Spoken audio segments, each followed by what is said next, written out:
Hey everyone, and welcome to the very first devlog for my game. So, how did I start this indie project? With years of careful planning. A solid design document? Nope. I opened up a Udemy course and used Unreal Engine's horror template.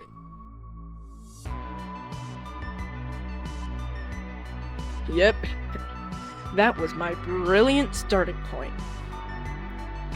I mean, hey, it gave me a main menu, a spooky horde theme menu for that matter. For a game that isn't even a horror game. But whatever, boom, menu done. Definitely not copied. After that, I grabbed a first-person movement template, which honestly feels like a game all by itself. It comes packed with more features than I even know what to do with. Like, it has a head bob system, which sounds cool until you realize every time I move it looks like my character's been drinking 5 Red Bulls. Crouching, yep, smooth as butter. Perfect for stealth or for pretending my character is just really, really short. And of course, the flashlight system. This isn't just a flashlight, oh no. It's got hand sway, flickering effects, and even prevents clipping into walls. Basically the Cadillac of flashlights. By this point, you might think my game already had more polish than half the things on GTA 6. Which is wrong, if you think about it. Next up, I added swimming, which sounds simple. But in practice, not so much. Getting my character to move through water gracefully was like teaching a cat how to do synchronized swimming. And then I made an AI that follows you around. Which, yeah, let's be honest. It's less like an enemy and more like a very clingy best friend. You go left, it goes left. You go right, yep, it goes right there too. Congratulations. You now have a personal stalker who's allergic to swimming. And then came the real time sinker. I made a metahuman. Her name is Julie. Sounds easy, right? Click a few buttons, boom, character done. Except, not at all. This and the rest of the parts took me 2 weeks. 2 weeks. Why? Because every time I thought she was ready, I found something else that looked wrong.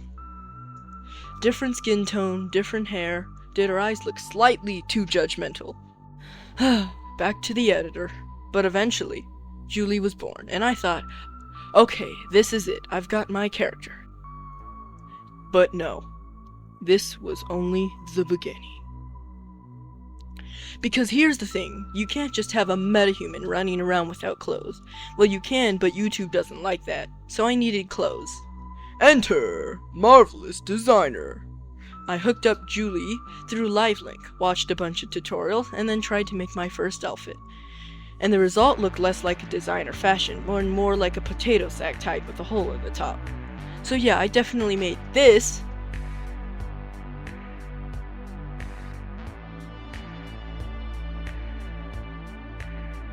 But then came the real nightmare, importing it into Unreal, trying the automatic transfer system, and oh boy, it sucked. The clothes were floating, the arms were clipping, it looked like Julie was cosplaying as a haunted bedsheet. So what did I do? The only logical thing. I cut everything but the arms off of her body. Luckily, SuperHive saved me. I found this awesome Blender plugin that actually let me attach the clothes properly. It wasn't perfect, it was still kind of wonky, but for the first time, Julie actually looked decent. Then I retargeted animations, tested the movement, and boom. Finally, I had a working metahuman with custom clothes and animations. It only took weeks of frustration, some missing limbs, and probably part of my sanity. But hey, it works! And that's where I'll leave it for now. From horror templates to designer fashion to accidentally amputating my metahuman. Or was it accidentally?